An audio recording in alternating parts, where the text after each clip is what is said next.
TEST-21. You'll hear a number of different recordings, and you'll have to answer questions on what you hear. There will be time for you to read the instructions and questions, and you will have a chance to check your work. All the recordings will be played once only. The test is in 4 sections. Write all your answers in the listening question booklet. At the end of the test, you will be given 10 minutes to transfer your answers to an answer sheet. Now turn to Section 1.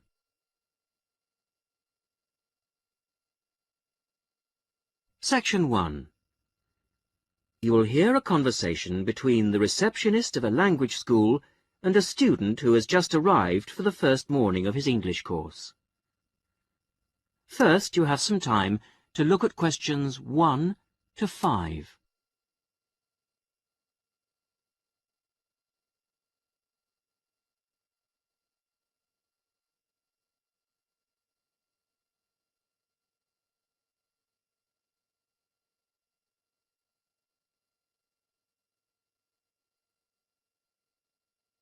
You will see that there is an example which has been done for you.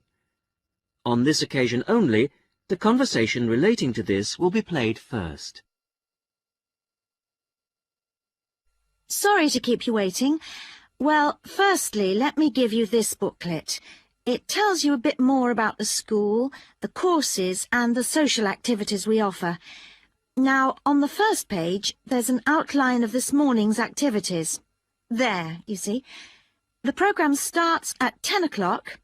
Try not to be late, as it's a very full day. The programme begins at 10 o'clock, so 10 o'clock has been written against the answer. Now we shall begin. You should answer the questions as you listen, because you will not hear the recording a second time. Listen carefully to the first part of the conversation and answer questions 1 to 5. Sorry to keep you waiting. Well, firstly, let me give you this booklet. It tells you a bit more about the school, the courses and the social activities we offer. Now, on the first page, there's an outline of this morning's activities. There, you see. The programme starts at 10 o'clock. Try not to be late, as it's a very full day. At 10 o'clock, all the new students will gather in the main hall to meet the principal and the rest of the staff. In fact, you spend most of the morning in the main hall. Where's that? I'll show you in a minute. Just let me quickly run through this morning's events first, and then I'll explain how to get there. Yes, okay. Right, where were we? Yes, so the principal's talk will last about 15 minutes, and then the Director of Studies will talk to you for half an hour about the courses and the different requirements for each. After that, the Student Advisor will tell you about the various services and activities we offer to students. Any questions? So, all of this is in the main hall? That's right. And then you'll go next door to classroom 5 at 11 o'clock. What happens there? You'll have a test. Test? I don't like the sound of that. What sort of test? Oh, it's nothing to worry about. It's just a placement test to help us find your level of English so that we can put you in the right class. It won't last long. You now have some time to read questions 6 to 10.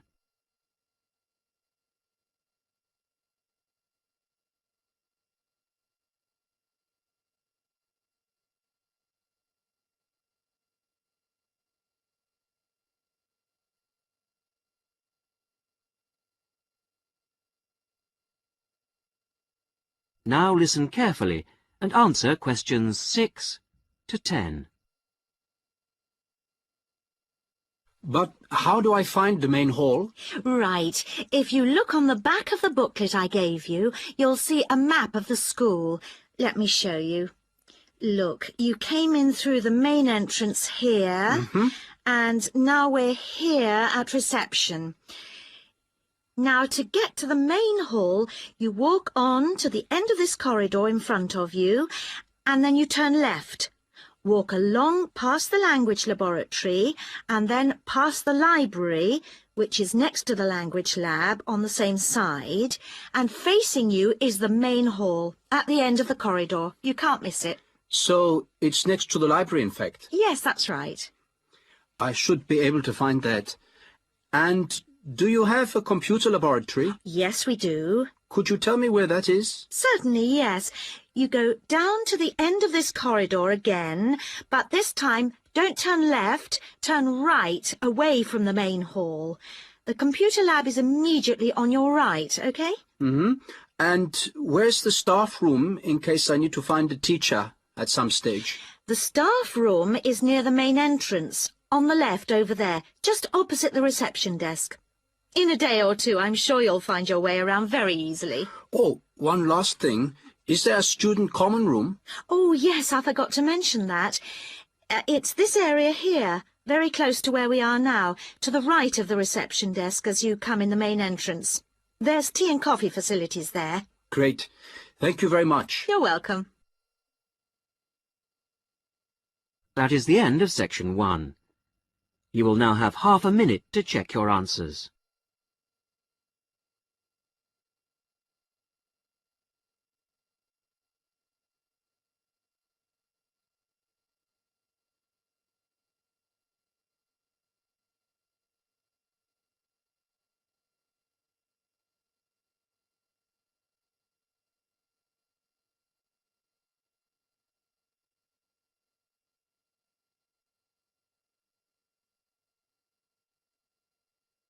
Now turn to section 2.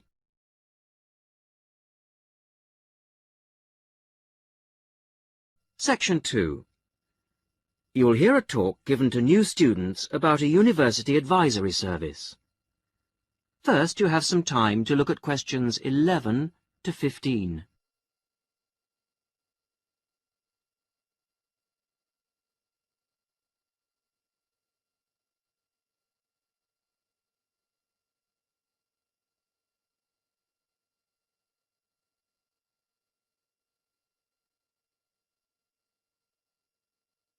Now listen carefully to the first part of the talk and answer questions 11 to 15.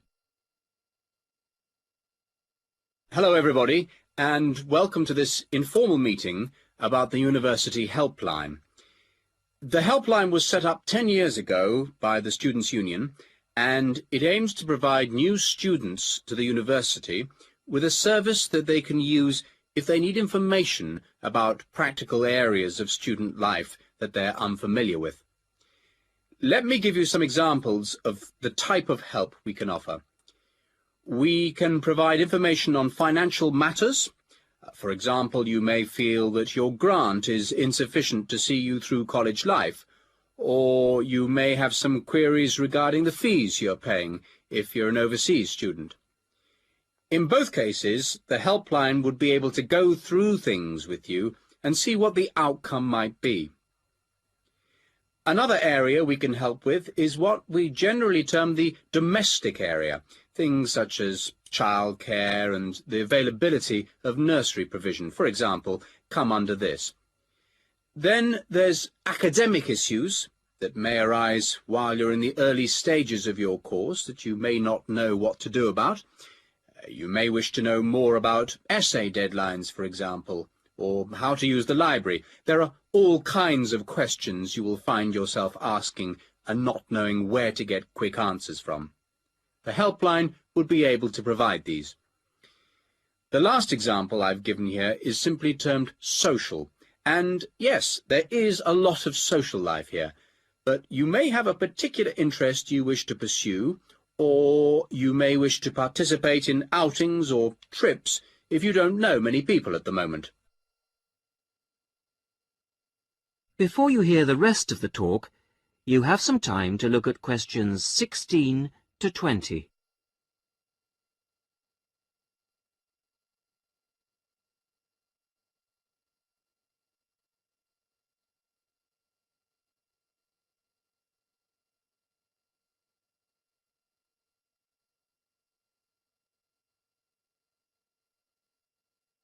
Now listen and answer questions 16 to 20.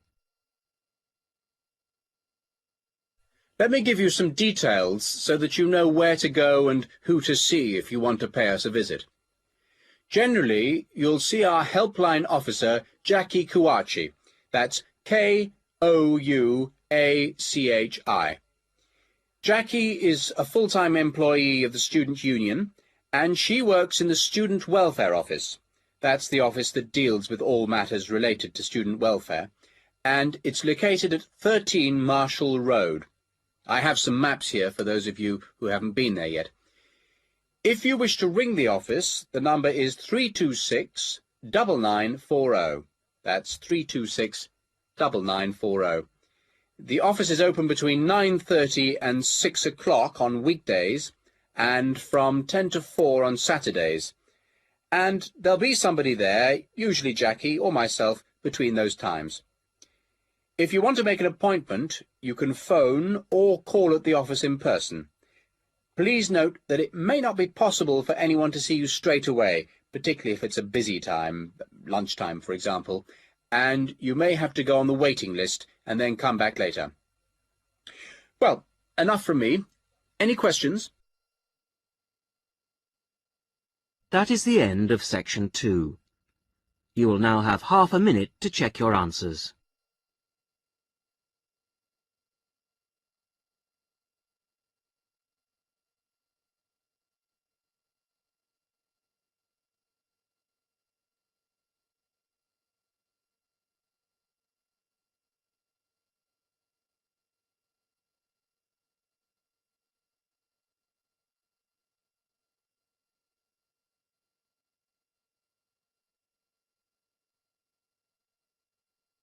Now turn to section 3.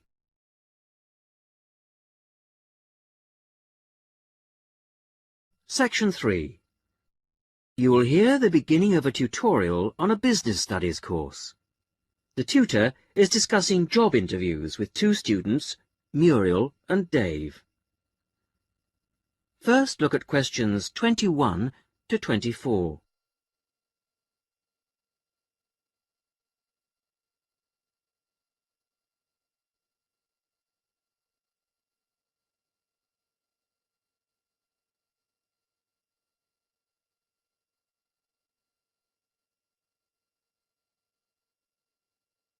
Now listen carefully and answer questions 21 to 24. Good morning. Good morning. Morning. So, we've looked at various aspects of staff selection this term, and I think by now you should be beginning to see how much more there is to it than just putting applicants through a short interview or asking the right questions. Yeah. So, I think you should be ready for today's tutorial on matching the person to the job. We're going to talk today about the importance of choosing that all-round right person. Right, so we have to put ourselves into the role of the manager or supervisor. Yes, and then we're going to imagine how different applicants would fit into the team or group they have to work with. We'll look at some examples later. It's just theoretical at the moment. Yes. The point is, you can select someone, even a friend, who has all the right qualifications, degrees, certificates, whatever. You can also check that they have a lot of experience, that they've done the sort of tasks that you want them to do in your office already, in a similar environment.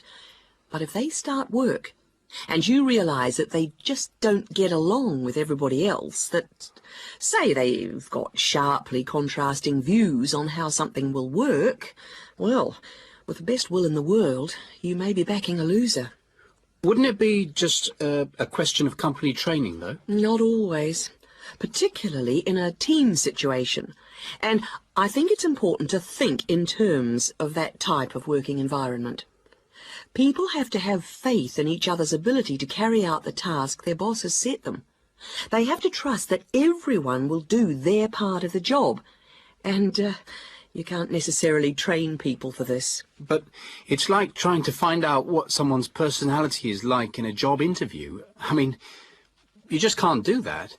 Even if you try, you won't find out what they're really like until they actually start work. Well, in most interviews, you usually ask candidates questions about their hobbies and what they like doing in their spare time, that sort of thing. So, employers are already involved in the practice of, well, doing part of the task. But it doesn't tell you anything. It doesn't tell you if they're easygoing or hate smokers or whatever. Well, arguably, it does give you a bit of information about an applicant's character.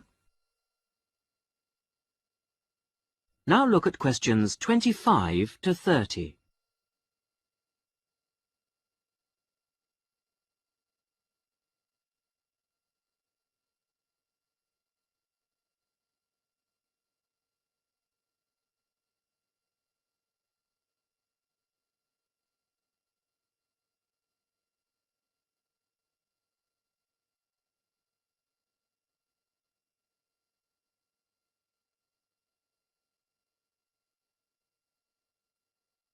Now, as the tutorial continues, listen and answer questions 25 to 30. Well, arguably, it does give you a bit of information about an applicant's character, but also, more and more employers around the world are making use of what are called personality questionnaires to help them select new staff. And What's it called? A personality questionnaire. They have to be filled out by the candidates sometime during the selection procedure, often just before an interview. The idea is actually quite old. Apparently they were used by the ancient Chinese for picking out clerks and civil servants, and then later they were used by the military to put people in appropriate areas of work. They've gained a lot of ground since then, and there are about 80,000 different tests available now, and almost 2/3 of the large employers use them. Which makes you think that there must be something in them. That's right. They ask the sort of questions that you might expect, like, do you like working under pressure, or are you good at keeping deadlines? And what if people can see through them and just write what they think the employer wants to see? Well, that's always a possibility. I mean, it's human nature to lie, isn't it? Well, that's the point. Apparently it isn't. These tests are compiled by experts, and they believe that the answers can provide a few simple indicators as to roughly the type of person that you are, that people will generally be truthful in that situation. And then you can go some way towards finding out whether someone's, say, forward-looking, a go-ahead type of person, or resistant to change. Yes, and there are all kinds of other methods which can be... That is the end of section 3. You will now have half a minute to check your answers.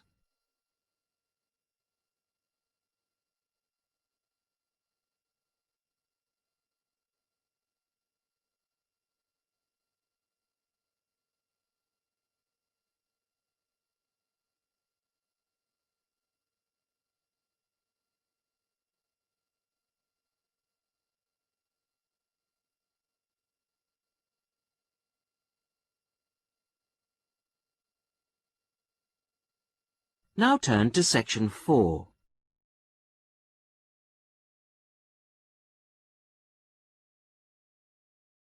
Section 4. You are going to hear a talk given by a student to a tutor and a group of fellow students in a seminar. First, you have some time to read questions 31 to 34.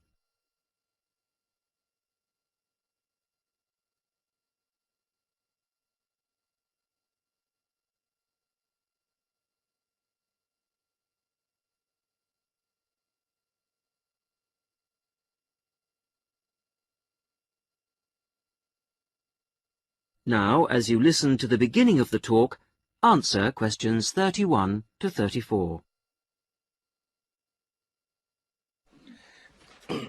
Right. Are we all here? Okay.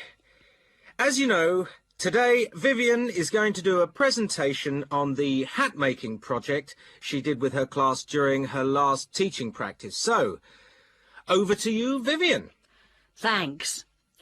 Mr. Yardley has asked me to describe to you the project I did as a student teacher at a secondary school in London. I was at this school for 6 weeks, and I taught a variety of subjects to a class of 14-year-old pupils. The project I chose to do was a hat-making project, and I think this project could easily be adapted to suit any age. So, to explain the project. After we'd done the research, we went back to the classroom to make 2 basic hat shapes using rolls of old wallpaper.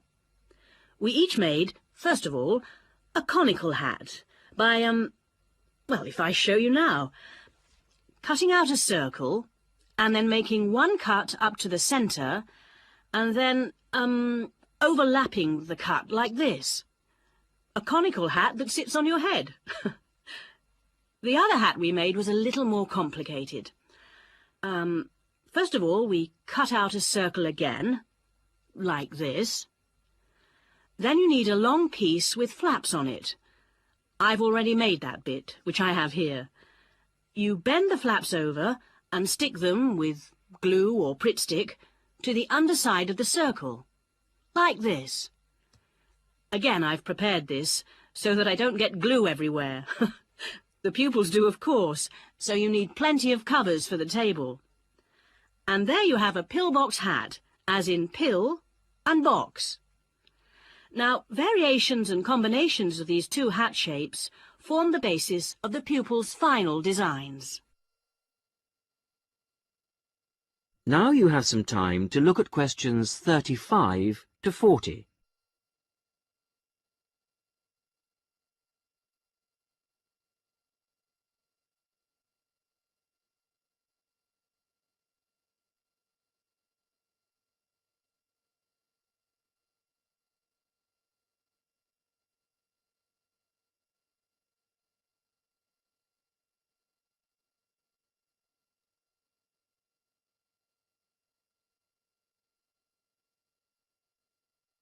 Now listen and answer questions 35 to 40.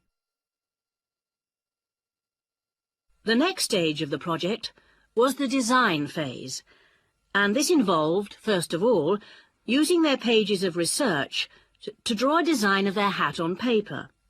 That's the easy part. They then had to translate their 2-dimensional design into a form to fit their head. I encouraged them to make a small-scale, 3-dimensional hat first, so that they could experiment with how to achieve the form they required. And I imposed certain constraints on them to keep things simple. For example, they had to use paper, not card. Paper is more pliable and easier to handle. They also had to limit their colours to white, grey or brown shades of paper, which reflected the colours of the buildings they were using as a model for their hats. And they had to make sure their glue didn't show. Well, it was very enjoyable. And just to give you an idea of what they produced, I brought along 3 hats to show you. This one here is based on a circular stairway in an old building in London. It uses 3 pillbox hats, one on top of the other. This was designed by Teresa. Here's another one that has a simple strip going round the base of the hat, but has then gone on to add strips of paper that come out from the base and that meet at the top of the hat, rather like a crown, making a fairly tall hat. This was made by Muriel. And lastly, there's a combination of the pillbox or single strip around the base and then the conical hat shape on top to form a castle turret. This was made by Fabrice, and there are many more that I could have brought. Thank you, Vivian. That was most interesting. Now, what we can learn from this is that... That is the end of section 4. You will now have half a minute to check your answers.